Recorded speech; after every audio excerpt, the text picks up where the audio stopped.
Okay, it is 10:07. We'll resume normal session. Item 5 on our agenda, public comments on the agenda items. Do we have anyone? Okay, no one signed up. Item 6, consent agenda. The consent agenda includes non-controversial and routine items that the court may act on with one single vote. The judge or commissioners may pull any item from the consent agenda in order that court discuss and act upon it individually as a part of the regular agenda. Any items of issue? I'd like to pull L. Have a motion to pull L by Second. Commissioner Snuggs, seconded by Commissioner Hollowell. All in favor, please signify by saying aye. Aye. Opposed? Ayes have it. I should have asked about this before court, but what happened with that? What was the deal? Why did we have a quick claim deed end up in the middle of a subdivision? Kathy, can you give us an update on how that occurred? So they had dedicated a small section there. I put a picture in the packet for future road to get back into the back part Okay. of the second phase. They ended up selling the second phase. It's in Denton County. Right. And wanted to abandon that right away or whatever. But even the roads don't get deeded to us. They're just No. easements. So I asked them what Denton County was doing. I said we should be consistent whether it's right or wrong. We need to do it the same way. Never heard another word back. And then Shelley got a delinquent tax notice. Right. And that's Not how paying our taxes. Uh-huh. Yeah. It was just an odd deal because our roads aren't deeded to us, so it's what threw me off. So they've abandoned it basically and given it to the county.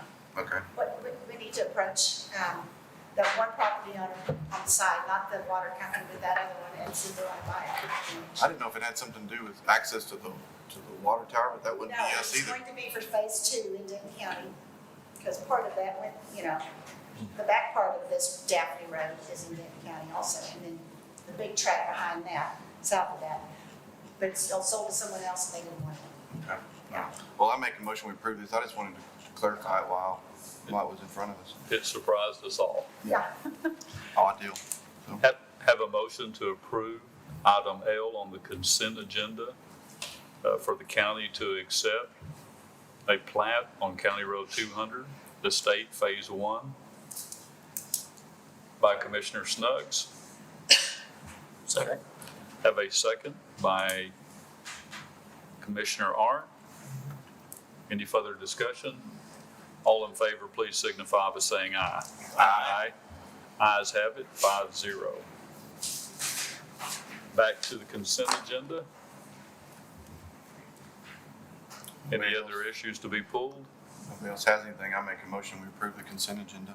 Have a motion from Commissioner Snuggs to approve the consent agenda. I thought they already did that. Y'all already did that. Yeah.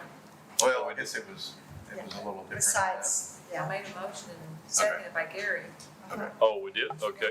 They made a motion to pull L off is what they did. Yeah, we made a motion to pull They L. didn't make a motion to pay the bills. We've never done that We've never before. done that. It was I just a little didn't, different. I Yeah. didn't hear really what y'all said. I thought Yeah. Okay. No, they made a motion just to pull one off and second.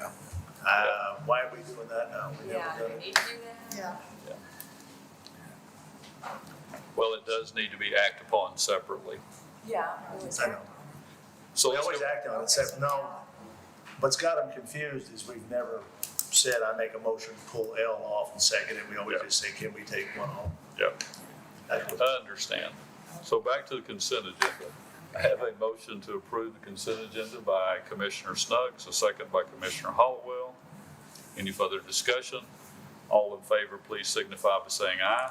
Aye. Opposed? Ayes have it. Item 7, deliberate and consider possible approval of granting discretionary exemption for vehicles and equipment repair exemption for physical 22 per LGC 262.024. Basically what that is, it's in your packet, is Shelley is asking, and it is approved by legislation also in the packet, to allow the court to approve using suppliers over the $50,000 threshold. I can ad lib on that. It's not all suppliers. What happens, I've got a fleet of Volvo Mack trucks. They all have the new emission controls on them. Every time I take one to Bruckner's, it's $6,000 or $7,000. And so I've got one down there now that, once they pay the bill, it's going to exceed the $50,000 threshold. So, But it is applicable for other vendors as well, but each one would have to come to the court to be approved. you know, each instance, as I understand it, yeah, it's not carte blanche to break the $50,000 rule. No. Nobody's trying to. I'd make the motion we approve. Have a motion to approve the discretionary exemption for vehicle and equipment repair by Commissioner Hollowell. Again, Have a second by Commissioner Snuggs. All in favor of approving the discretionary exemption for equipment repairs, please signify by saying aye. Aye. Opposed? Ayes have it, 5-0. It is 10:13, open public hearing, rezoning request by Roderick family for approximately 11.93 acres in Marshall University survey on Chisholm Road at Farm to Market 922, Valley View, from agricultural to residential. Have anyone to speak? Any discussion from the court?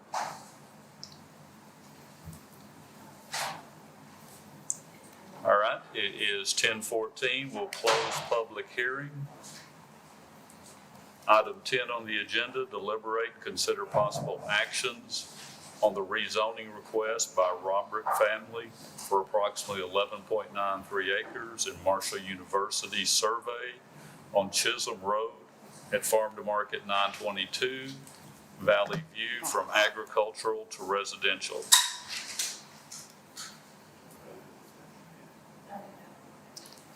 Say again? What is it that triangle road? Triangle Road and FM 922. Oh, it is? Chisholm Road in the center. Yeah. So we have a clerical error. This was recommended by P and Z 4-0.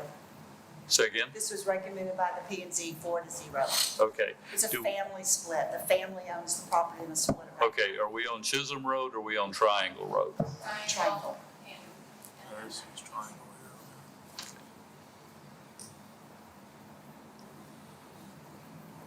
I wanted, Pam, did you note that? did the notice, Table that because I was gonna ask, did the notices go out saying it was on Chisholm or Triangle? Even though we're, Triangle Road knows it. Yeah, I mailed everybody. The one in the papers is Chisholm at 922. yeah, 'cause that doesn't even exist. I mean, we got a P and Z approval, but we have to follow the rules for the paper notifications and all that. Again, don't see a problem, just need to repost it, put it on next board. Yeah. okay. You under time emergency or anything? Is it what? Because we just need to just shoot it on the next court and put the notices out correctly to follow the rules. Okay, so Yeah. just. So you want to table them? Yeah, I didn't make a motion that we table this to correct it. We just need to get the notice in the paper out, in case somebody wants to show up. On item 10 of the agenda, I have a motion from Commissioner Snuggs to table until the correct address is notified in the newspaper. I'm sorry. No, Table it. Or Oh, we need yeah, to, 'cause have to take the same action, no action. just, yeah, no action? I'll make a motion for no, we don't even have to do that, just no action. Okay. Okay. We're going to take no action on item 10. So do I need to be back here? Okay. Yeah. Can you get that re-notified and everything before the next meeting, I guess? No? Don't get it in the paper till Wednesday, and that'll be. No, it won't be time. I take two courts and. I take two courts. All right.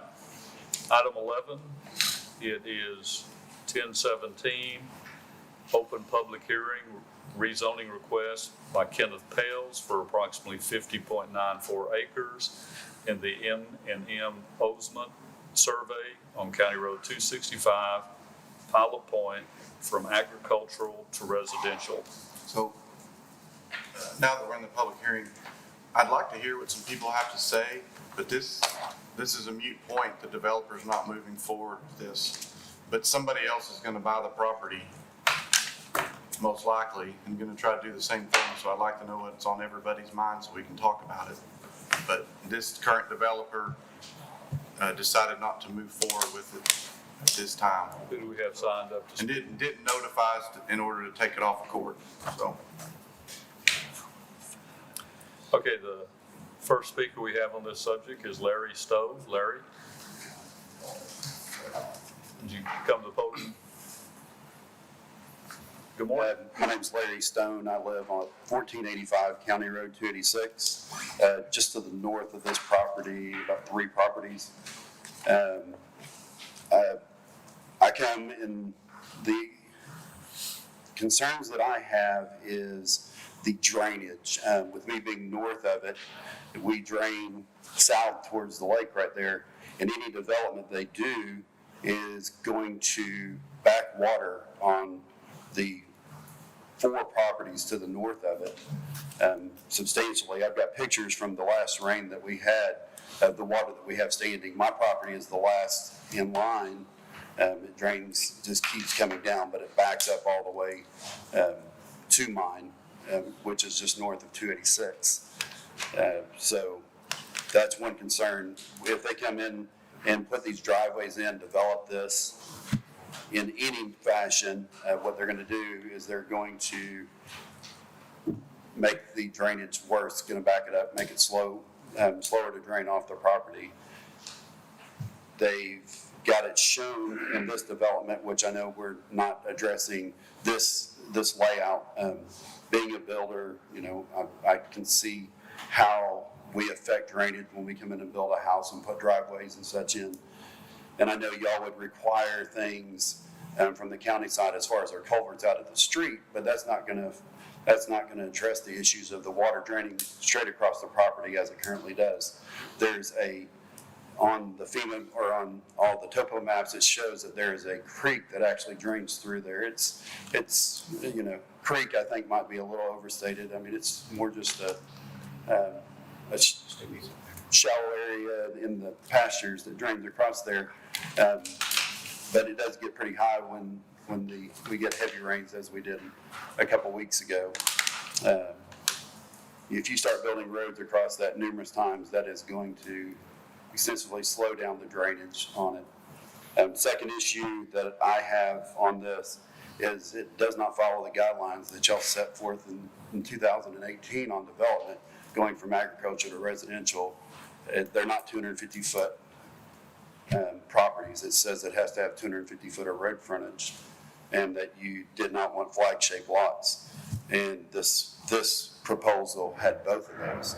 It shows all the properties as 200 foot wide. So how are we, I don't know how that would ever pass through. Okay. Any questions of Larry? I'll just address those two. We would have caught the 200-foot deal, and the flag lots, I think our regulations on the, might not say it in the P&Z regulations, but in the subdivision regulations, it says if they're over 60 foot wide, it reduces, it's not called a flag lot anymore, but we would have caught the 200.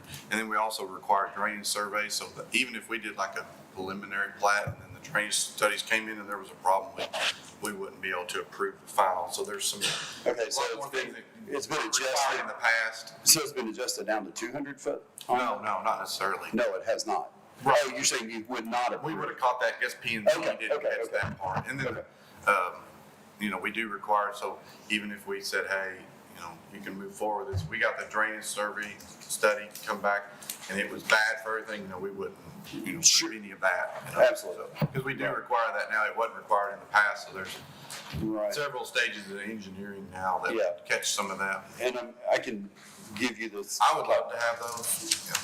I wasn't able to make the P&Z that night. I shot, and this is the day after the rain, and it's gone. It goes away within 4 or 5 days. It's just the drainage is slow. Yeah, it's back As up. it progresses down through there, so, any more obstructions is back and What- water. Is this a road on your property that you're on? Yes, Okay. yes, that's my driveway coming up. That's a picture between mine and Stormy's. Okay, perfect. Great. Okay, the next one to speak on this issue is Stormy McCusson.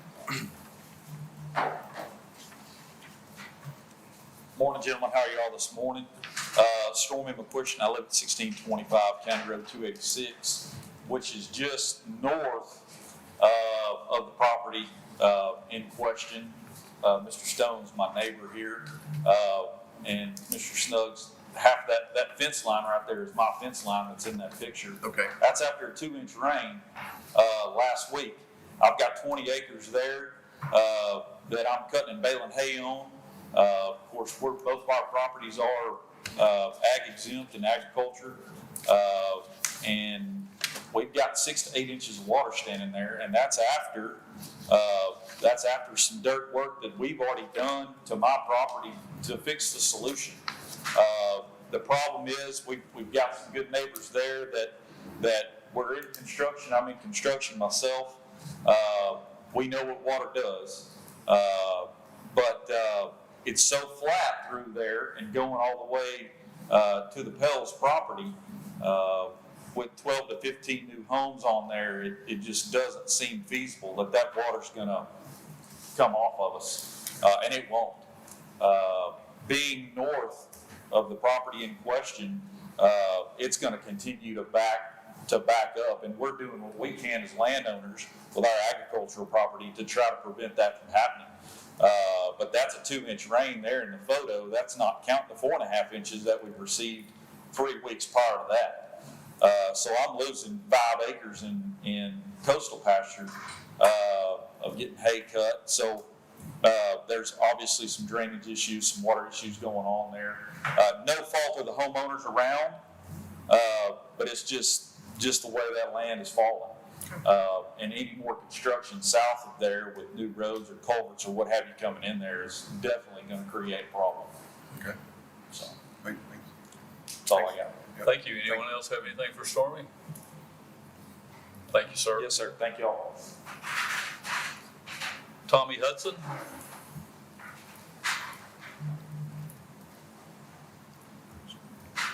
My name's Tommy Hudson, 1493 County Road 286. I hate to say keep beating a dead horse, but the same thing. The water just keeps backing up, and the other issue was the lot size. Okay. Great. Thank you, Tommy. Ralph Hermes?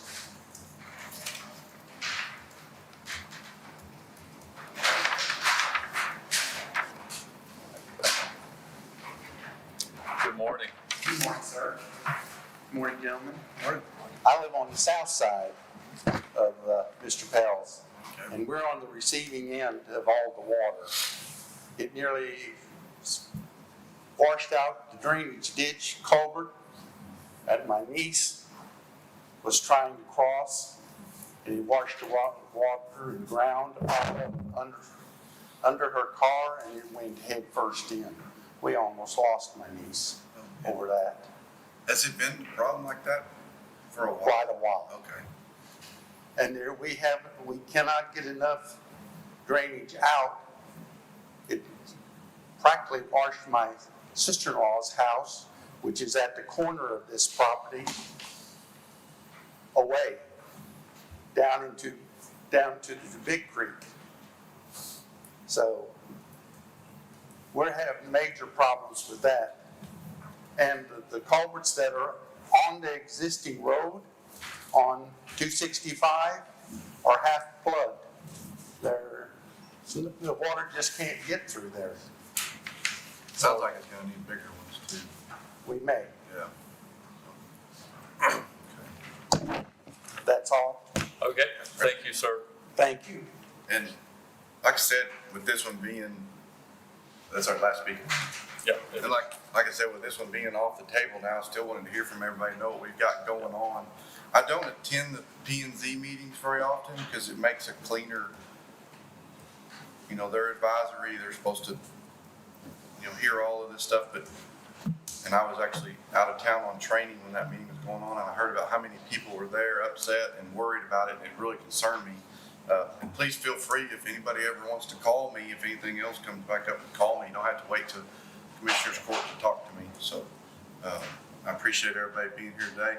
I'm sure another buyer will look at this and we'll have more information. Maybe somebody will buy it just to put one home on it, you know, which sounds like it needs to be kind of that situation, or two homes, you know. But, you know, legally we can't stop the sale of the land or them wanting to put homes on it or anything, but we could try to curtail the drainage. But I'm glad that they stopped when they saw the drainage problem and didn't get too far down the road and get a piece of property that they're not gonna be able to develop. So I appreciate everybody being here today. And I'm easy to get. You can call the courthouse, or my cell phone is 727-1010. Stormy's got it for sure. Mr. Hermes might too. So y'all call me anytime. Thank you, Commissioner. I just want to reiterate something that the Commissioner said earlier, is there was still other steps that were required before this thing would have been approved. And part of that would have been a drainage survey by an engineer. So one thing to keep in mind, that the planning and zoning requirements are such that all of those steps have to be approved before it would even get consideration. But we certainly encourage you to always come to court. But sounds like that even if this had have moved forward, it would have never been approved by the engineers for drainage. Can I ask a Better way question? to word that. Yeah. Can I ask a question? Yep. So, yeah, we push to get engineers involved to do a drainage study, but do they study the drainage on that property? Are they do they expand their scope outside that property? How far outside? Yeah, we require an impact study. Yeah.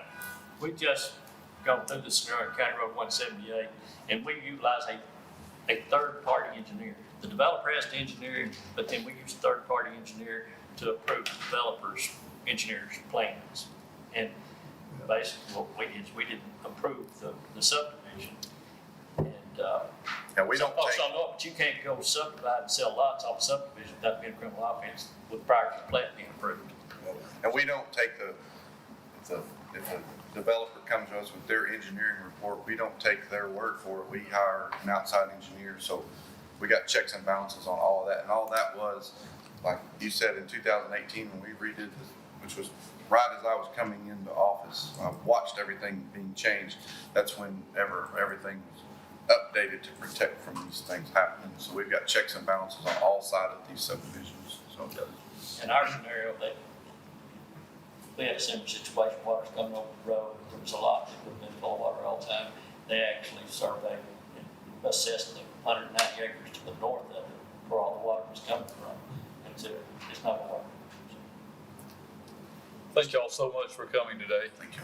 Thank you all. Item 12, it is 10:30. We'll close the public hearing. Item 13, no action. Item 14, open public hearing requesting for replat of Lot 2R in the Charles K. Clusser subdivision located on County Road 231 as requested by Debbie Sturbrook. That looked open, you turn it around. Okay.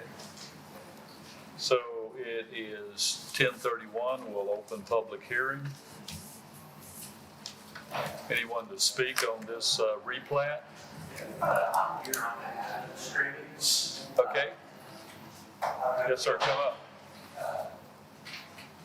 So I didn't know if there were any questions or anything on that. It's a pretty cut and dry deal. I think we abide by all of the zoning ordinances and whatnot. Just go through the P and Z, Kathy. No, it's already subdivision. Okay.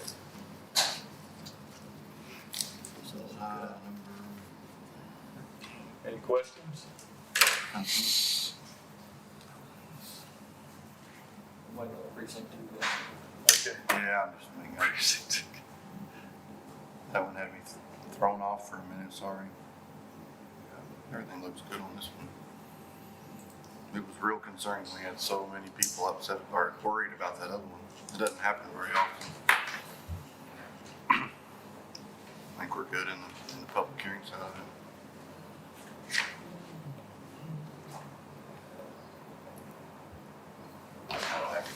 Okay.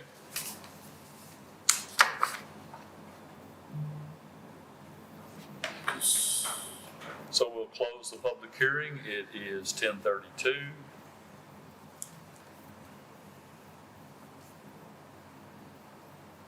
Deliberate and consider request for replat. Hang on here. Deliberate and consider request for replat of lot 1 and 2 Lowe's Acre subdivision. Wait a minute, I'm missing something here. We need to take action. Okay, deliberate and consider action requesting replat of Lot 2R in Charles K. Clusser subdivision located on County Road 231 as requested by Debbie Sturbick. I just make a motion that we approve the request for replat. I have a motion to approve the request for replat of Lot 2R in the Charles K. Clusser subdivision located on County Road 231 by Commissioner Snuggs. Second. A second by Commissioner Arndt. Any further discussion? All in favor, please signify by saying aye. Aye. Opposed? Ayes have it, 5-0. Item 17, open public hearing request for replat of Lot 1 and 2 of Lowe's Acre subdivision located on Lowe Road as requested by Ronnie White. Open public hearing, it is 10:35.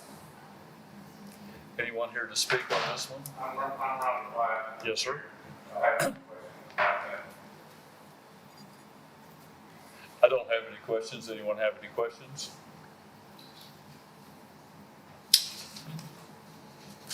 Nope. I've been in contact with him the whole time, so I don't have any questions. Anyone else? Okay, it is 10:35. We'll close public hearing. Deliberate and consider request for replat of Lot 1 and 2 in Lowe's Acre subdivision located on Lowe Road as requested by Ronnie White. I make a motion we approve this replat. Have a motion to approve the replat of lots 1 and 2 in Lowe Acre subdivision located on Lowe Road by Commissioner Snuggs. Second by Commissioner Arndt. Any further discussion? All in favor, please signify by saying aye. Aye. Opposed? Ayes have it. Okay, item 20, open public hearing, request for replat of lot 1867 and 1868 of Lake Kiowa subdivision as requested by Jay and Lauren Weaver. Anyone here to speak on that issue? Thank you, sir. What exactly are y'all doing with those? Okay. It was, POA signed off, Kathy? Yes. Close that one out. Close the public hearing. Any further questions? It is 10:36. We'll close hearing. Deliberate and consider possible approval of request of replat of lot 1867 and 1868 in Lake Kiowa subdivision as requested by Jay and Lauren Weaver. Make a motion to approve the replat. Have a motion to approve the replats of lot 1867 and 1868 in Lake Kiowa subdivision by Commissioner Snuggs. Second. Second by Commissioner Hollowell. Any further discussion?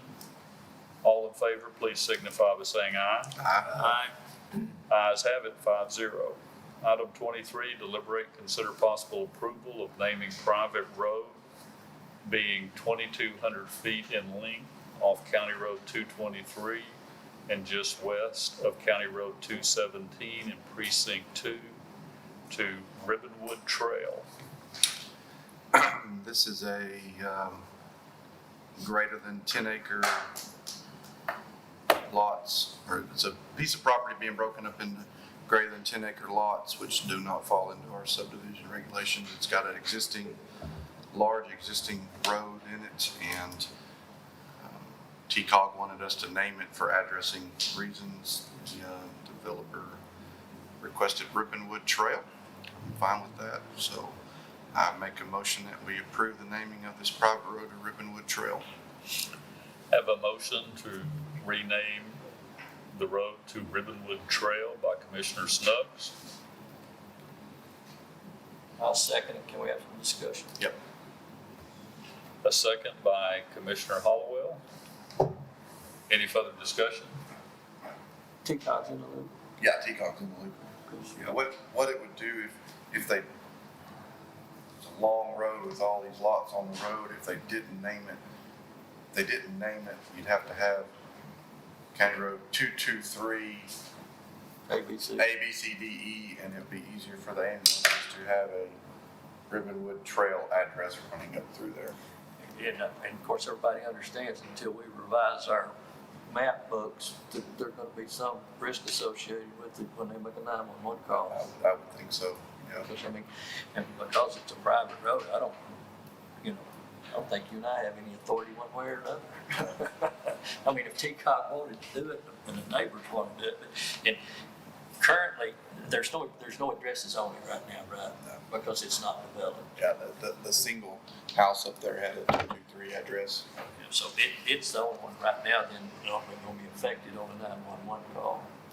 These other people aren't there to be affected. Well, yeah.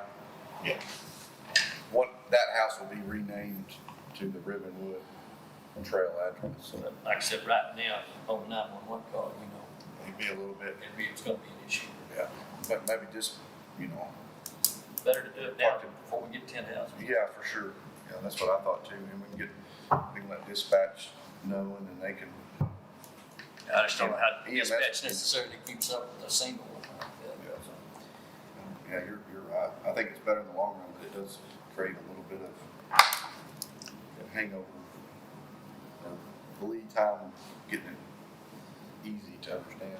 Does that change your mail address too? No. Does it? Yeah, that's what it's for. To make the 911 addressing and mail addresses easier.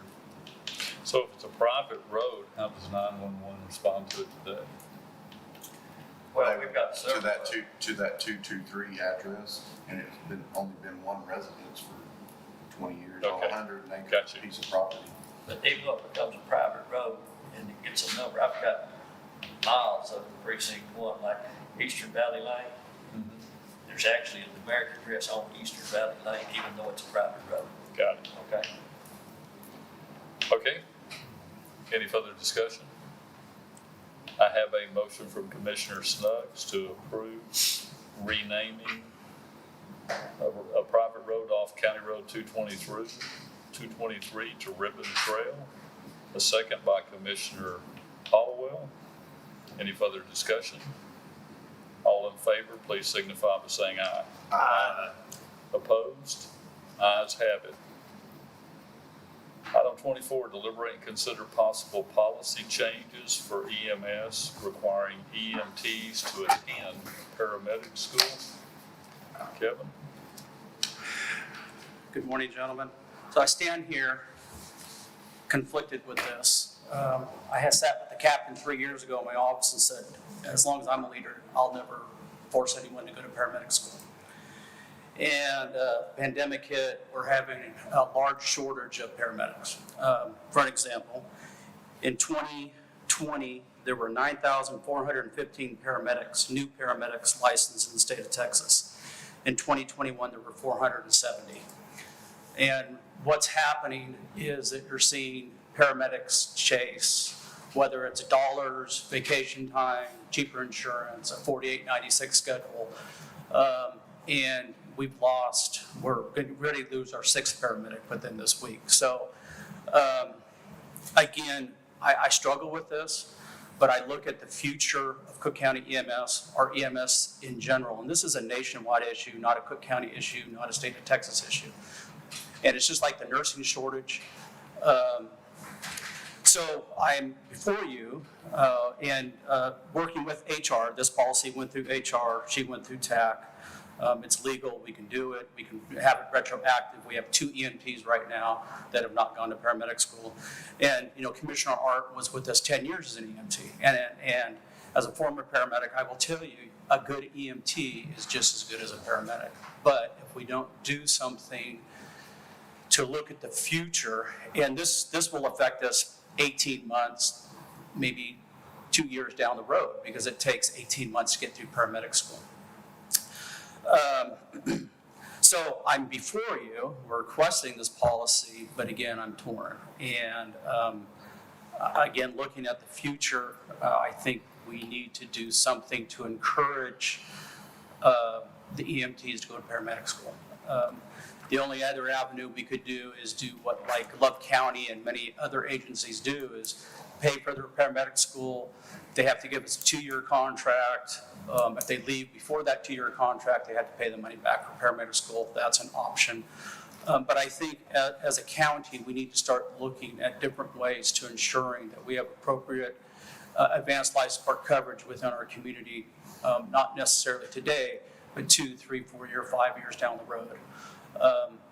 Again, because of the nursing shortages, you're seeing paramedics go to the hospital, and they're using paramedics in the ER and clinics.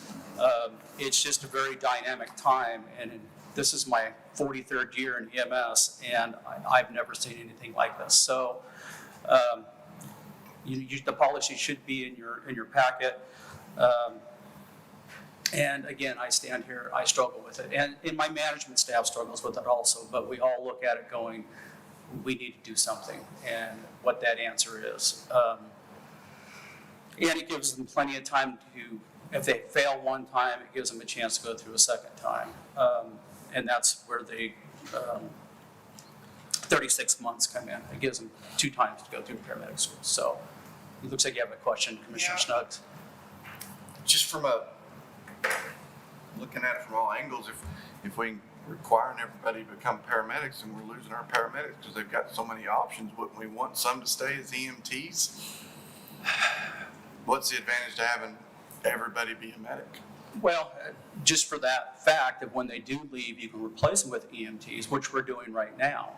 But if those EMTs don't progress, and paramedics continue to leave, and it's not, again, not just us. Okay. Then you get this backlog of EMTs, and you don't have anybody to take their places. Okay, I see what you're saying now. I see the other side of that. Whenever we lose a paramedic, they're moving up, and then they're going, okay, and so it's. That way we're not looking, okay. Right. I was just looking at it from a different standpoint, if we're losing all of our medics, why make everybody a medic, but that way they can promote or be the. Exactly. It's to ensure that we have the coverage we need for our community, ensuring that we're protecting our community. Again, there's other avenues we can look at, and I think it's something over the next couple of years we're going to have to look at to try to figure out how we're going to ensure staffing. It's just like the sheriff's department, getting law enforcement officers are getting difficult. Firefighting, that's where we're losing a lot of our medics to, our fire departments. So it's a really odd dynamic that we live in today. And this is Kevin's viewpoint, and only Kevin's viewpoint, is I think many of the younger personnel today, they don't have servant hearts. And you have to have a servant heart to be an EMT, paramedic, law enforcement, firefighting, nurse, doctor. It's you serving people. And hence, that's why I'm in this program, is trying to teach young people the character development. But again, if we don't plan today for tomorrow, then we're going to be in trouble 2 or 3 years down the road. And that's kind of where I came with this. So was Elizabeth okay with us making it a mandate to become a paramedic if they were already currently employed as an EMT? Yes, sir. We don't have an obligation to pay for that since they came to work under a different set of circumstances. Yeah, that was, she's ran it through the TAC. And that was, this policy is written off her recommendations that she investigated through this. Okay. And so that was the question, can we retroactive? And the answer was yes, we can. No, we don't have to pay for it, although we could. What is the cost for paramedic school? $8,000 to $10,000. I don't disagree with anything you said. I do have some reservations. One, I have a real tough time with the mandatory because you might have a really good EMT out there that is perfectly content being an EMT, and if he doesn't pursue paramedic have a concern about that. Then the training cost, if we're gonna force them, you almost need to pay for that, but there's still a financial impact because while they're off shift, we're gonna pay somebody to fill that. No, they do shift-based paramedic programs. So we work with the EMTs to ensure that, for an example, right now it's being taught on C shift up here at NCTC. And so we make sure that they're off on C shift, they're working A or B shift, and then they can go to paramedic school in their day. So we don't backfill. And you don't have an exhaustion issue after they work X number of hours and attend school for X number of hours? Oh, I would say you probably do. Even when I went to paramedic school back in 1980, I had a family, went to college, and I was going to paramedic school. So yes, you have exhaustion, but that's any time you go through it. And of course, there's also a financial impact is once they become paramedics, then we pay them an additional amount of money, which is going to be a cost of change in budget. Because they get incentive. The EMT makes X amount of dollars per medic. Correct. There's some type of an increase. I don't know the number. Correct. Off the top of your head, I'm sure.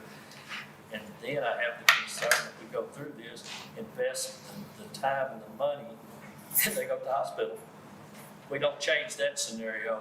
We can't eliminate the hospital being an attractive place for them once they get their paramedic credential. That is correct. We cannot. So, I don't, I don't disagree with anything you said, but I have some reservations, most specifically about it being mandatory and ultimately a termination, because I'm sure we got some EMTs, and they may have second jobs and stuff of that nature, or families, and they're perfectly content.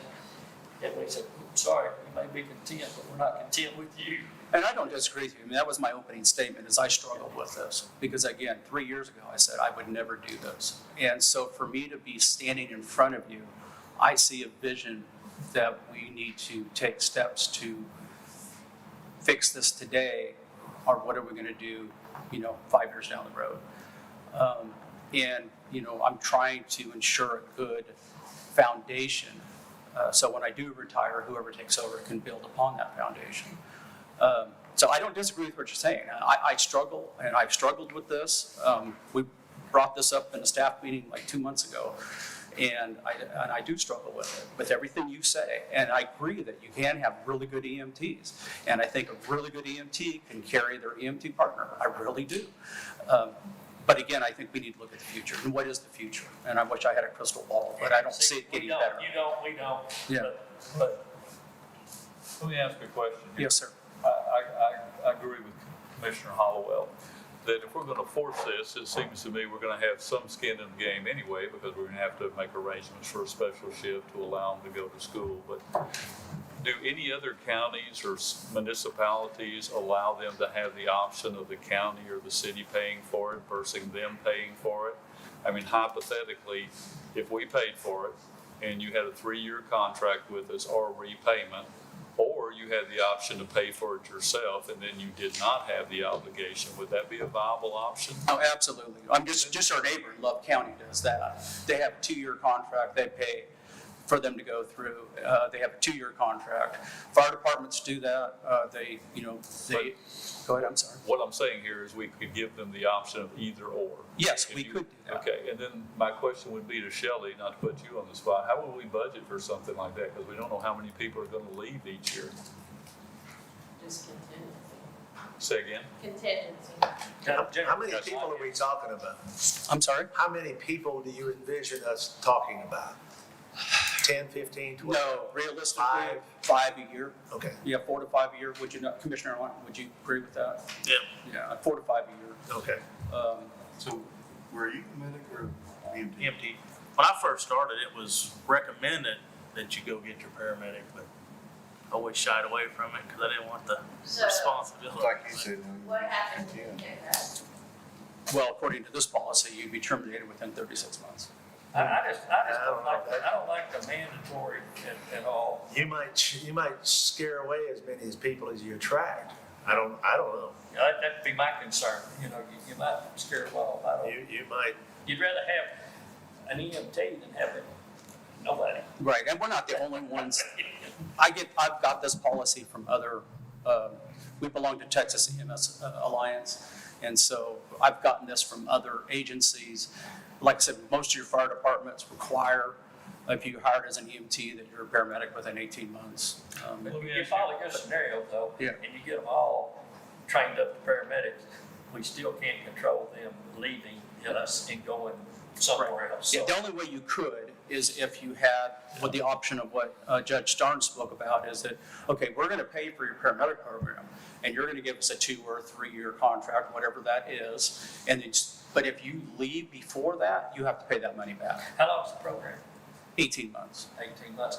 So in reality, they could sign up for it, spend 18 months on our nickel, and then work another year and go. Well, they'd have to be 2 years as a licensed paramedic. Yeah, it would be after. So it'd be, yeah, so it'd be 3.5 years, basically, the time frame. And there are many agencies doing that. And then it helps, some of the concern, what you spoke about is now, they have a $8,000 or a $10,000 out of pocket, yada, yada, yada, and then they're working and they can't work their second job because they're going to paramedic school. Trust me, I understand It's a chess. everything you're saying. What would I be- truly do.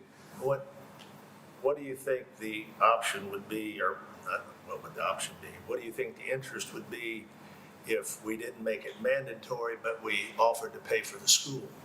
Oh, I think it'd be a lot higher. I do You believe. understand where I'm coming from? Yes, I Then do, You don't and have to worry about losing. But you gotta get a commitment from. Well, no, you'd have to get a commitment from them. They'd have to sign some commitment, or, well, whatever we'd come up with. But that way you wouldn't be having an either or. I think that's a better option than mandating them go on themselves, personally. But I was just trying to figure out some way, and this is opening the discussion between the 6 of us of what can we do to facilitate, to ensure we have the appropriate coverage, That's why I asked 5 the years down question, the how road. many, it's one thing if you're gonna train 2 or 3 or 4 a year, or you're gonna be training 15 or 20. Yeah. I know that. Yeah, I mean, we're literally looking at probably between 3 and 5 a year. I think this last paramedic program, we had 3 in it. I agree with Commissioner Clement. I don't think we should mandatory it, but how many people over your course of history have you ever seen that could not pass it, just repeatedly failed the test? 5% or? I don't know if it'd be that high, maybe 5%. Most of them, if they fail the first time, they'll go back a second time, and then they normally pass the second time, is typically what occurs. What's the pay incentive? What's the difference in EMT and paramedic? EMTs start about 52,000, paramedics start about 63,000. So $10,000, $12,000 a year, $19,000. So there's some incentive party there for them to go get it. Yeah, I mean, there is some there. I mean, yes, I think we would be better off if we could do that, is basically What scenario are we in now? getting a commitment from them and paying for their paramedics.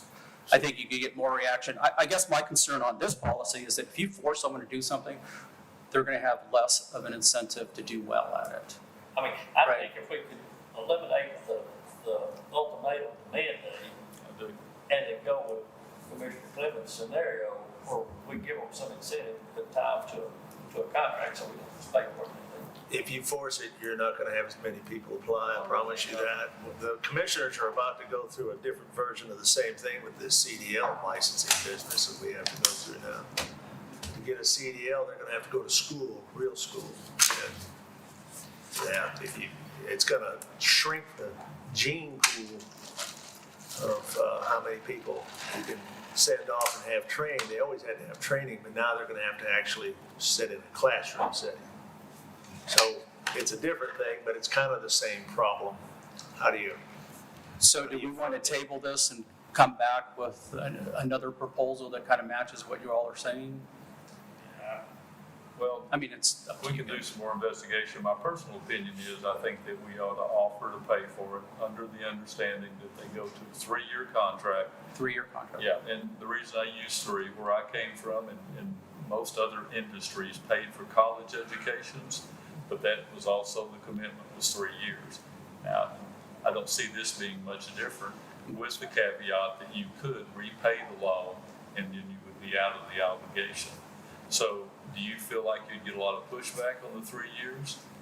I don't believe so, but I mean, I have to put it out there and kind of get a feel. But again, Love County's done that, and we have gotten paramedics from Love County after they've completed the 2-year. They're like, "Yeah, we really want to work here. I can work part-time here. I can't go full-time until I meet my obligation to Love County." And so they have that mindset of, this is saving me X, Y, Z. I'm going to make my commitment, and then they could go somewhere else after that. So. I personally think go revisit, draft us something up, as we discussed, let us relook it. And then do we want to limit it to 4 or 5 years so we can actually budget it properly? I mean, would that be an aggressive goal, to get 5 a year? Oh, and again, I don't think you're going to do more than 3 to 5 a year. But I mean, but if we, for the budgeting purposes, we say we're not gonna do more than 5 a year. Right, I think that would be fine. But once you Well, you can always change that. I mean, you Yeah, go but through a year and get a feel for what's really, the real world is gonna be like. You can always modify it. Well, actually, we wouldn't budget, we wouldn't put it in his budget. It'd be contingency. That's what Shelley said. Real world, right now, we're doing about 3 to 4 a year that are going on their own. But hypothetically, you could have none 1 year. If everybody's trained up and nobody left. That is that potential. You're 2 or 3 years. I don't see that happening, but that's a potential. But you're 2 or 3 years away from that. Yes, yes, sir. Okay, All right. yeah, yes, and that's what we're going through now. And that's what kind of brought this up, is we have quite a few EMTs now and trying to encourage them to go to paramedic school. So. And can I, But we've eliminated the mandatory, right? So the Yeah, EMT's off the other side.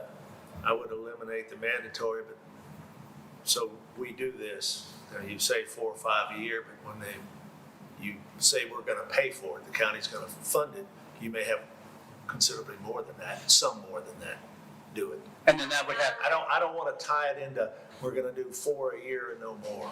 I would that probably make do sense? something is if you can't pass it after the second time, pay us back. Well, kind of deal, you know? Yeah, that's a different deal.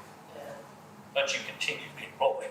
Yes, Yeah. but I mean, there are some people that just can't Can't take a test. take a test. I understand. You know, okay, That's another reason I don't like making it mandatory. yeah, It'd be the best EMT in the world, and they're just not gonna. right, and because there's how many tests, there's like 6 tests, there's a lot more than that. well, but I mean, Yeah, it's Right. chopped up in yes, different, sections. yes, that's You correct. can pass 1 or 2 of the sections and not pass The 2 or 3. comprehensive test every year. Yes, Right, and so, so you're right, they could fill cardiology, they could fill pharmacology, they could fill trauma. I mean, there's different sections. You are and correct. so you can retake 1 or 2 of those Correct. several times and, Correct. but still not pass the whole thing. Correct. And so it, Yep. and be penalized because you can't get through the whole thing. Correct. Okay. Did you make notes? I Right. got it right there. I'm gonna go back and type it up and then go to Elizabeth for approval, so. So we'll take no action on item 24. But nobody knows any prohibitions for the county entering into a contract with an employee. You can,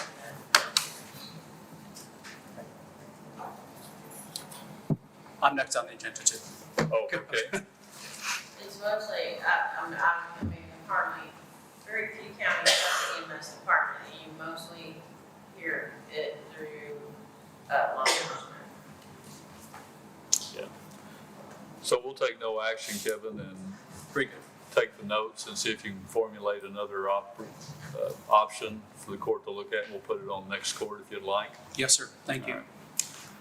Item 25, deliberate and consider possible use of HRSA funds in the amount of $275,020.57 for purchase of new ambulance and budget amendment for same. We already approved that, didn't we? Basically. No, this is different funds. So we received our rural funds from the government for $275,000. And we were in our budget hearing, and Shelley actually recommended going, why don't we use this money to go and get an ambulance? Because we have 4 of them right now that are well over $150,000. And so we have 2 on order for this year that they can't get chassis for. And so with discussion those dollars can be rolled over to next year if for some reason they don't get it. There was a video coming out from Fraser, but it's affecting all manufacturers, not just Fraser. Is that, for an example, tomorrow is the only time Dodge is open for orders. We've been running Dodges.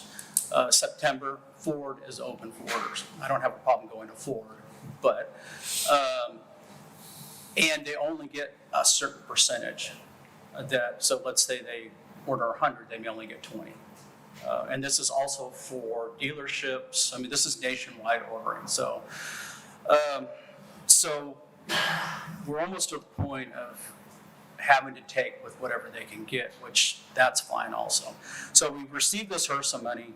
I did request 2 more ambulances this next coming year. And then that's where Shelley came up with, why don't we use the 275 that we've already gotten and order one? Basically, if it got approved today, we could do the purchase order today and then get into ordering for tomorrow. And that's kind of where this is coming from is, you know, how do we get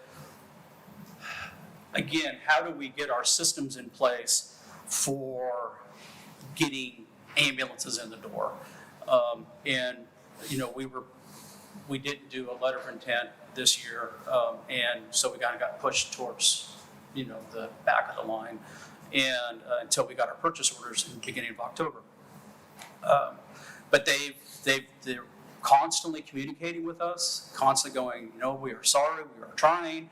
And I've told them already, I said, if you can get a Ford over a Ram, let's do it. If you can get a Chevy, let's do it. I mean, you know, at some point we have to say, whatever you can get, we're willing to take. And the other thing that we have to do, and Shelley said as long as we have a purchase order we can do, is to pay for the chassis as soon as it hits the dealer's lot.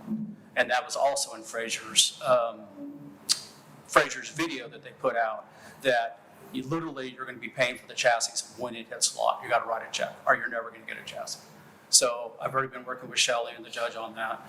And so that's where I'm sitting. So the request is today is to use the HRSA money we received a month ago, I think, Shelley, was it? Yeah, about a month ago. We've already received the dollars. We have the dollars in the bank to be able to utilize those funds to get on the list and order another ambulance today, basically. So we're gonna order 2 and pay for them through Rescue Act money, right? And we've done that. Our, okay, and this will be 2 more. We're gonna get 4 in 1 year, 4 ambulances in a single year. This will be the third. So we've done, Third. yeah, this would be the third. This is 1. Yeah, so we've done 2, and we're waiting on those to be completed. I'm requesting a third right now with this one. And then in my budget, I've requested a 4th for next year, next fiscal year.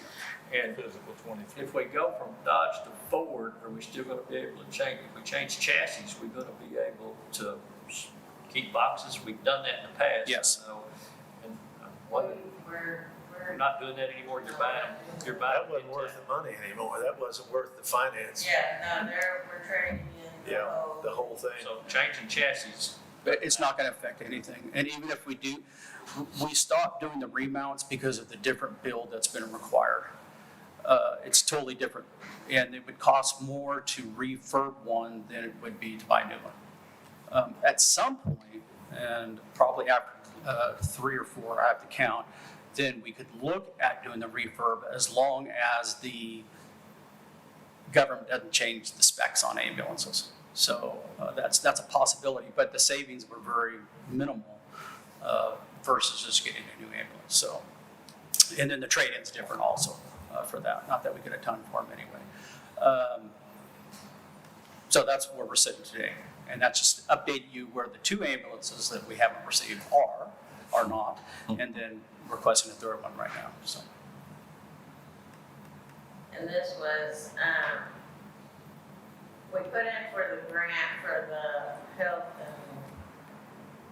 and HR, Yeah, HRSA. It's HRSA. and he got the initial grant, and that's what he used to give the one-time payment to the employees. And then we got this additional as a rural. Right. Healthcare. Healthcare, it came. Right. This is phase 4. We've gone through three phases before. This is phase 4. And When we've we got, made the initial application, this was part of that, if there was any money left over. correct, And this has been the largest one so far. yes. So this is grant money. Would 275 cover a new ambulance? Right at, yes. We also have, I can't remember, $13,000 from the RAC that we received that I haven't put anywhere yet, that potentially, if it's more than that, we could do that. I could come back to court and request a couple $1,000 to put into the vehicle fund, but What happens when we move up to like the Freightliners, the ambulance? the big ones, Yeah. on these roads, they wouldn't hold up. Wise County used to go to them, or used to use them, they've totally gone away from them. They're using 4,500s now. Stuff.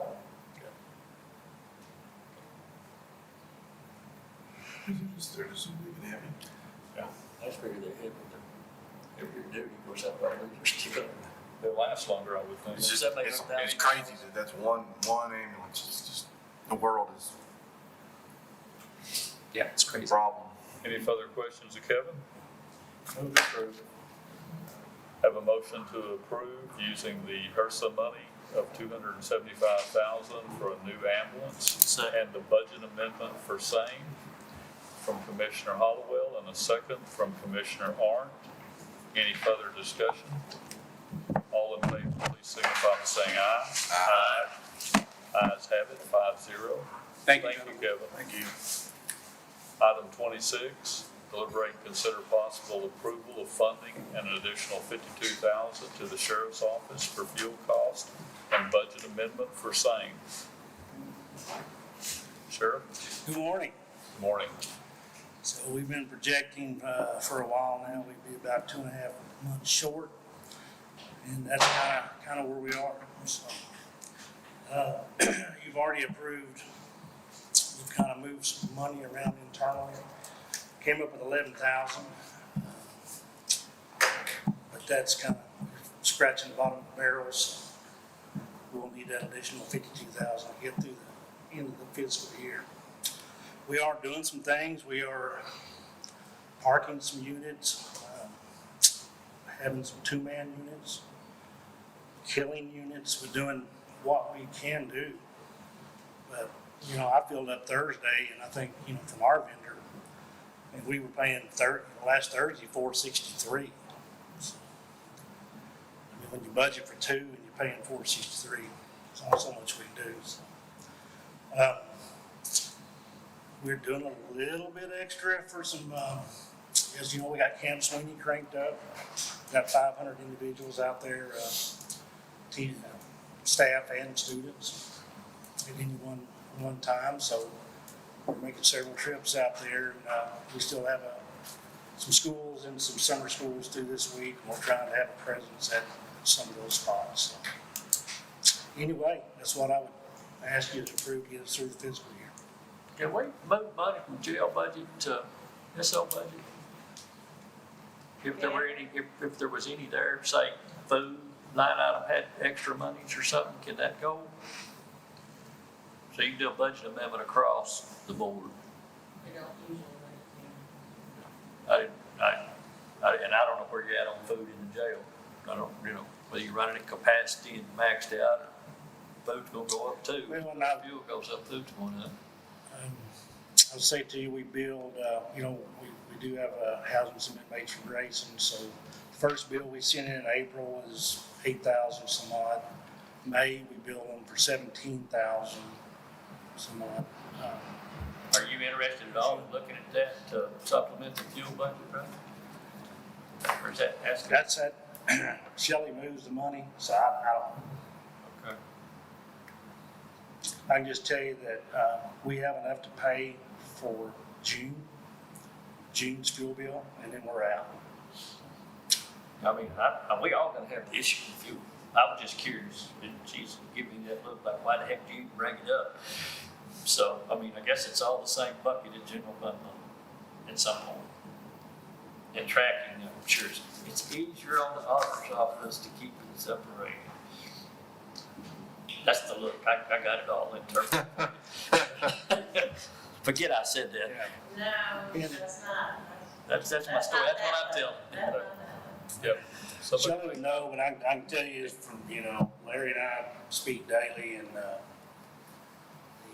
jail side is just about as tight. It's, because of all the supply, everything's gone up, you all know that. So our food costs have risen, and everything back in the jail, cleaning supplies and whatnot, has gone up, so. Anybody got any choices? I make the motion to approve it. Have a motion to approve the additional $52,000 to the sheriff's office for fuel cost and budget amendment for same from Commissioner Arndt. Second. Second from Commissioner Hollowell. Any further discussion? All in favor, please signify by saying aye. Aye. Opposed? Ayes have it. Thank you, Sheriff. Item 27, deliberate and consider possible action regarding mowing acreage around Rice Avenue Communication Tower. I put that on the agenda because Mrs. Caden called me to say it's looking pretty rough out here. And I know at one point in time, we had a guy that was giving us a couple of dollars a year going in and cut hay off of it. And he hadn't renewed because he said since we pushed some brush and burnt that, and we didn't push the remnants of the barn piles and stuff up, it's not in his best interest to try to cut hay off of it. So we need to have a plan. I didn't have one for her, so How are they gonna mow it if it's got that much junk in it? I didn't realize we still had like chucks that couldn't be moved. Well, I think it's mounted up or something, and he's afraid of terrorists. Maybe we didn't knock the barns down that was created before we burnt the brush, but You haven't lived till you run a stump through a hay cutter. yeah. Then you break the crimper rollers, and then it's about $8,000. He wants terrorists, but. Yeah. and maybe we need to go out there and cut it and go out there with a crawler and something, clean it up so we can get it back. I need to finish doing the fence room. No one ever leveled it back out. I don't know what that cloth in he is called. Rock bucket, some of our. Skid steer. No, behind the tractor. Like when you make. Chisel? roads. You mean chisel? Box blade? We don't wanna plow it. No, but I mean, like when you break it up. You're talking about disking it and smooth, but guess what? He's talking about a chisel plow. That or disking a hair or something. We don't need to do that. Anyway, we need to, Well, when they're kind of, breakable idle. but we need to do something, need a plan. I need to finish spraying the fence row and getting that damn thing cleaned up. It looks And we terrible. still can't do the stumps to there's a fiber optic line that runs Oh, along that's, the yeah. fence road, so that's, initially the thing is we just run down and knock down all the stumps. We found out about the fiber optic, and then we cut them, and so. No one ever put remedy on any of that? But you ever spray it? Did it grow all back? Yeah. I haven't been out there now in a while. I looked at it this week and it was all grown back up. Off the stumps, the stumps freaking out. Well, I don't know, I didn't look close enough to see if the stumps were sprigging, but I know it's just all grown up real high. I don't mind seeing brush hog over there, but we just mow it real high and then see what we got, and then, like I said, take a crawler out there and bury some stuff and clean it all up. And then maybe they'll come back and cut hay on. We still got one more brush pile to burn, but we haven't had cooperation from the wind in 2022. There gotta be some grass around that other than that. Oh, yeah. Well, it was last time too, we just mowed it all down. I'll help do whatever we need to do. The next little bit's real busy. I can break some of that. Little chip seals, bad timing. Yeah. So do I hear a motion in that Commissioner Snuggs and Commissioner Art will take on the task of mowing and leveling? It sounds like your motion. Oh, I'm sorry. I'm kidding, Judge. I'm gonna do it. I'm kidding, Judge. Okay. I'm fine with that. Okay, I have a motion from. As long as Hollowell will come help when we need to do more. Okay, Oh, absolutely. So let me rephrase this motion. I have a motion for all of the commissioners to help in mowing and maintaining the acreage around Rice Avenue by Commissioner Snuggs, a second by Commissioner Arndt. Any further discussion? We probably need some kind of action out of the timeline, so we don't all, it doesn't end up in the summer, because I know all of us busy chip sealing and prepping chip seal. I can probably, Out there with some. I can probably send the brush hog out there this week and at least get it knocked down around her place and start the, Around where the brush pile needs to be burned. yeah, and I can get the process started this week. So, Try to get a crawl or something out there if we need it. Okay, I don't sign up for that. Don't intend to sign up to push the stumps. right, Taking that fiber out. I get it. Okay, so we do have a motion for the commissioners to mow and level the acreage around Rice Avenue Communication Tower. I have a motion by Commissioner Snuggs, a second by Commissioner Arndt. Commissioner Snuggs will try to get it mowed this week. Any further discussion? All in favor, please signify by saying aye. Aye. Opposed? Ayes have it. Item 28, deliberate and consider possible approval of HVAC repair by Crawford Services Incorporated in the County Clerk's Office, Commissioner's Office, and third floor courtroom. Rick still here?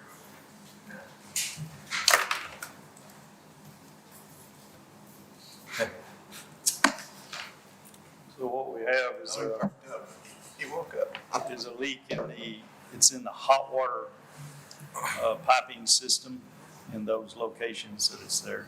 And it's the gasketed fittings, and those gaskets and those fittings are leaking. And it's sporadic, they leak a little bit and then not leak a little bit. And the reason it's here on court is they required a signature for it at that price. Crawford Services are the ones who installed all this piping system originally when it was done. They're about the only ones that do that around here, I guess. Yeah, I can't find anybody else that leads come look Specialty at it. item.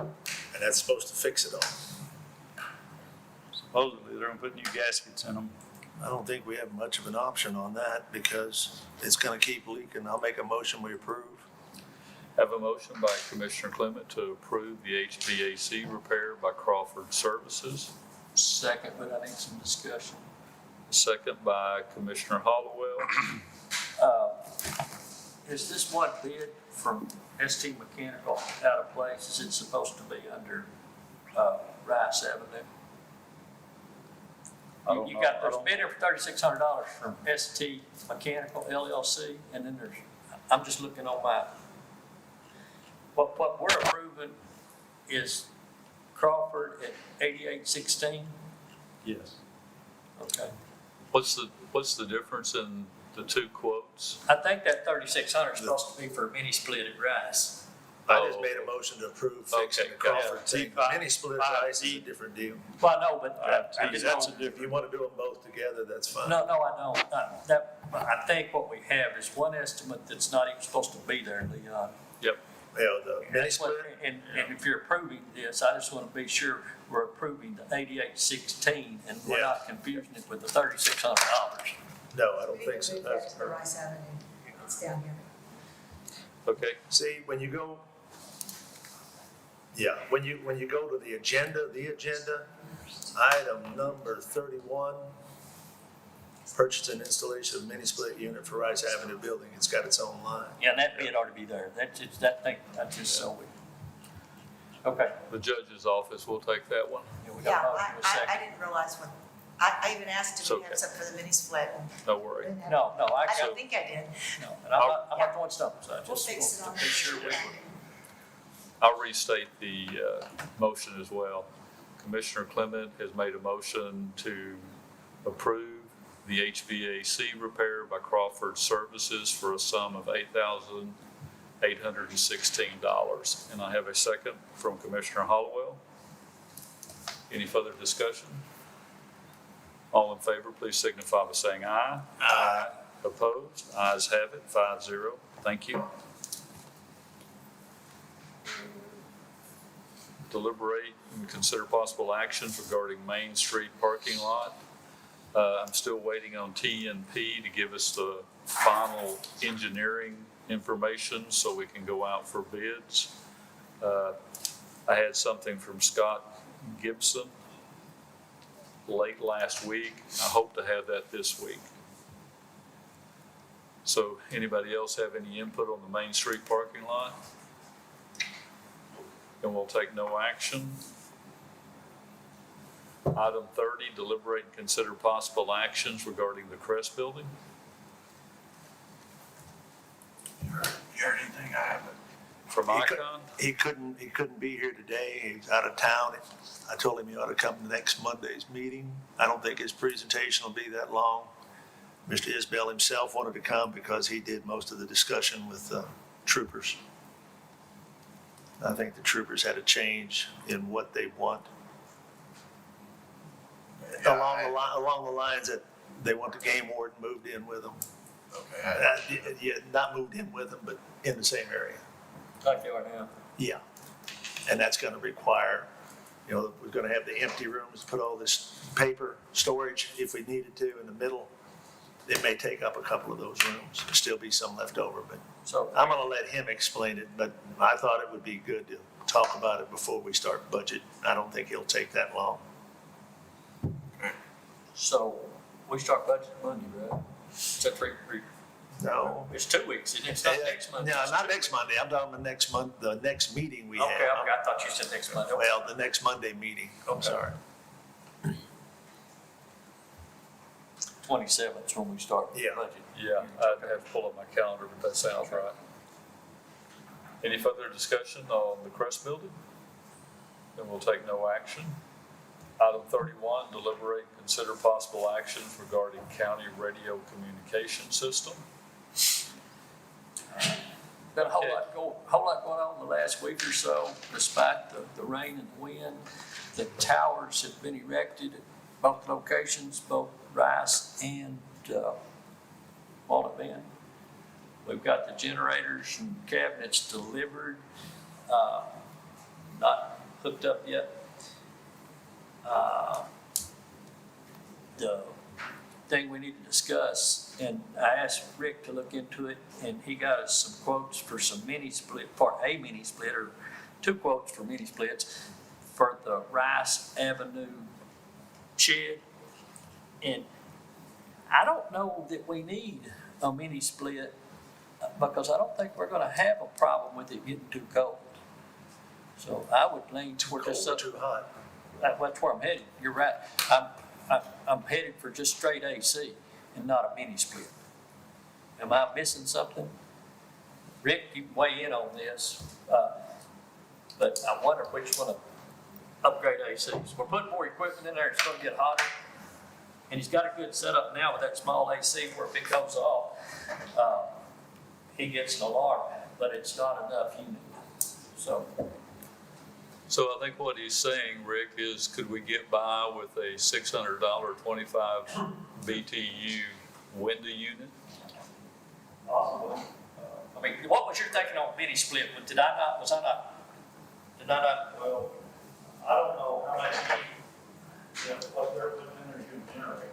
Nobody can tell me. I talked to those guys. They didn't have a spec on that? Nobody could provide me with any information on how hot it's gonna get in that building. but the mini split's usually air and heat, right? No, Not necessarily, it all no, depends. these are just air conditioned. It's a ton and a half mini split. Okay.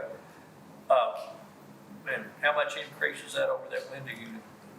Not price wise, but cooling. A lot. Yeah. That's, like it's a 3,000 BTU or something unit that's in there now. It's not keeping up. Right. I've been getting notifications all yesterday and all, when it got to 100 degrees, it's not keeping up. Yeah, but they really hadn't got a whole lot turned on out there yet. I mean, I thought this new stuff was gonna put out more heat too than what we had. you're right, you're absolutely right. It will. That's what they told us, but I thought there was a spec I for don't that. know how much. Yeah, and we won't want to I get don't into. know that there's a spec as to how much it will put out, or how hot it's gonna get, but there would, as far as how much cooling we need. So part of the concept of the mini split is the inside unit mounts on the wall. Rather than having to have a whole air handler, takes up a lot of space. The outside units, just like the regular outside units, it's going to drown in that. The mini split, it mounts on the wall, the unit mounts. But can we not increase the size of the hole where the AC is sitting now, and just increase the size of the AC? I mean, that's, if we can, I personally think that's the way to go, is just add AC. Problem with the window unit is, something goes wrong with it, the way it works on. Okay? Mini split's a whole lot better unit as I mean, far that's as long great. life and, I don't know how big it needs to be. This is 18K, Figuring out how to What? 18K, I mean, that's the reason I brought it forward. What's 18K? the mini split. 18,000 BTU. Yeah, but I don't know how much cool they need inside that building. I remember the discussion was this new equipment was gonna make more heat than what the old did. The thing is, nobody knows, unless they tell us how hot it's gonna get. Well, that's true too. Well, and they're not, I don't think there's a magic number out there for that. You know, it's gonna depend on what day of the week and, you know, the fact that it's already insulated in there. So I think we just gotta be sure we get ample AC and don't worry about heat because it's not gonna get too cold. It's not gonna freeze. So, Well, I know this is just strictly an air conditioning unit. and I don't know whether that price is right or not. I mean, I had one price a few months ago for my shop, and it was $1,800 for a mini split. But, and I'm sure things going up. So, you guys think it's the right price, then we need to move on. I can get other quotes, I got those two yeah. I can get other quotes. What are we gonna have out at the other towers? They have self-contained cabinets. And the ACs on them, of course, they're a fourth of the size. They're not near as big as this building. No, and the AC on them, you know, it's 18 inches wide, maybe 2 foot tall. They're all self-contained. Okay. But the whole cabinet's probably 3 foot wide, 8 foot tall, and 10 foot long. So quite a little difference in the area we're trying to cool. Yeah. Is there more equipment in this station than what's gonna be in the other one? I think so. Yeah. Either that or spread out more, Leon. You might get a cheaper price, but you don't wanna spend $4 million on a new radio system and then try to go cheap on an air conditioner. Oh, I want to, we need to be accurate. I don't, Yeah. is that a motion? Do what? Is that a motion? Yeah. Yeah, I'll make a motion, we approve it. Okay, I have a motion to approve the $3,600 for installation of a mini split for Rice Avenue building by Commissioner Clement. Second. Second by Commissioner Hollowell. All in favor, please signify by saying aye. Anybody got any questions? I mean, that kind of hit the highlights, but, got any questions about it? What'll happen soon is start programming the radios, and, the microwaves will be put on the tower. Just because the tower's up, there's a whole lot of work to be done. There's 3 and 4 antennas, the coax drops, and then there'll be microwaves to be installed on that, the 700 run on microwaves. So a whole lot of wiring and connecting and stuff, but at least we have something in place to connect it to now. And for the press, Gary has real nice pictures of the towers. Yeah. You already tried to get a 300-foot tower and screen of a phone. All right, item 32, deliberate and consider possible actions regarding the annex. I don't know how many of you have been over there, but it's moving along really well. I think they have all the framing done and most of the wiring as of late last week. The AC's been relocated and done, stuff of that nature. We've done the one change order we done was about $10,000 to add some electrical and some data drops. Now that they've got the framing up and we had to add some more electrical, more data drops. And we actually had to add data and electrical in the courtroom because we didn't have it in there.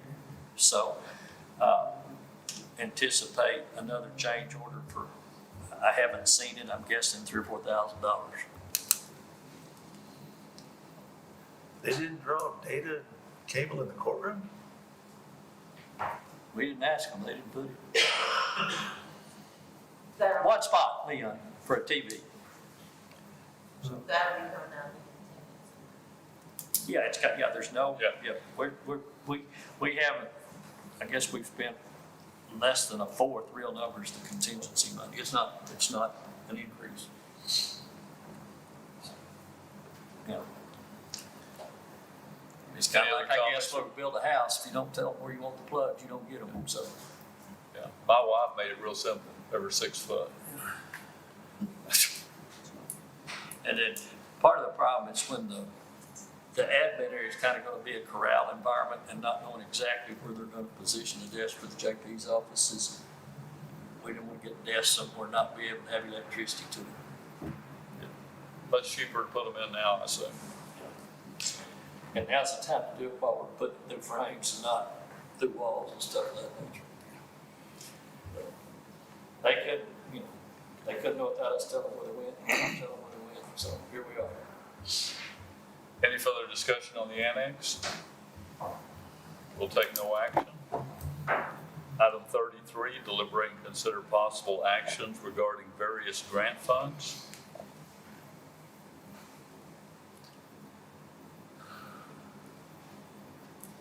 There hadn't been much movement on FEMA. We got all the payments that were, we had notification that they were coming in. We got payment on those. The FEMA 2020 COVID, the reimbursement report is due July 1st, so I'll be working on that next. CTIF is in the works. Elections, I'm waiting on. Have you received those? The poll votes, the express votes? Yes, they're here, and I just got the invoice, so Okay. they're due down today. So once we get that paid and I get a copy of the cancel check, then I'll upload that and that grant will be finished. And then I sent y'all an email on Friday, I believe, to notify y'all that we did get our second payment on Thursday morning. It's in the bank, we have it, and, Oh, it's huh? 8. Yes. And we still looking to utilize that to pay for this infrastructure, That's up Pay to for the what? court. the radio infrastructure. I hope so. So that's up to the court. I think that's what we discussed. We need I think we all agreed to. We need, this isn't an action item, so we can't.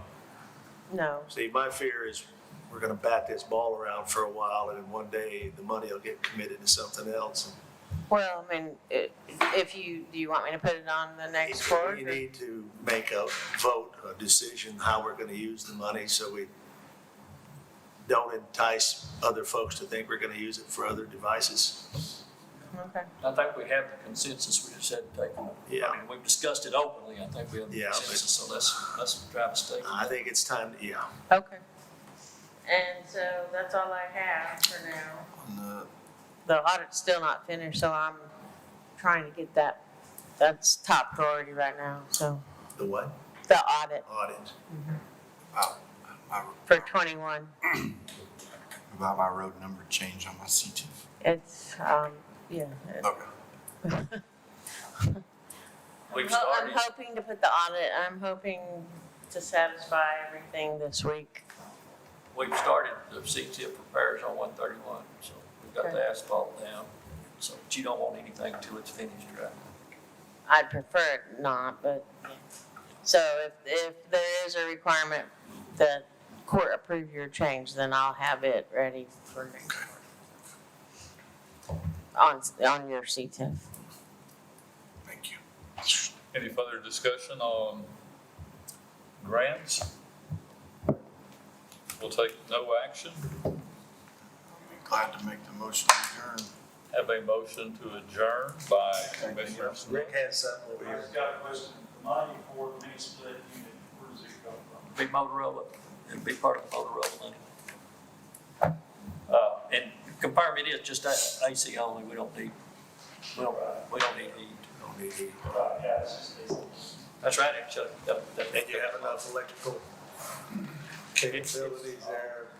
capabilities there, we will have to get an electrician. Yeah, you're gonna get an electrician to wire it in, I understand. Look at an electrician.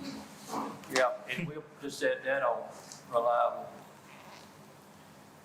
Reliable had to go out to jump No, we're with not gonna have, so. we're not gonna be overloading the main cheese man. Hey, Rick, hey, Rick, because we already have a PO in place, if you need an electrician out there, contact Scott Truesdale at Reliable, or TNT, or whatever. Thank you. Item 34, adjourn. I have a motion to adjourn by Commissioner Snug. Second. Second by Commissioner Arn. All in favor, please signify by saying aye. Aye. We are adjourned.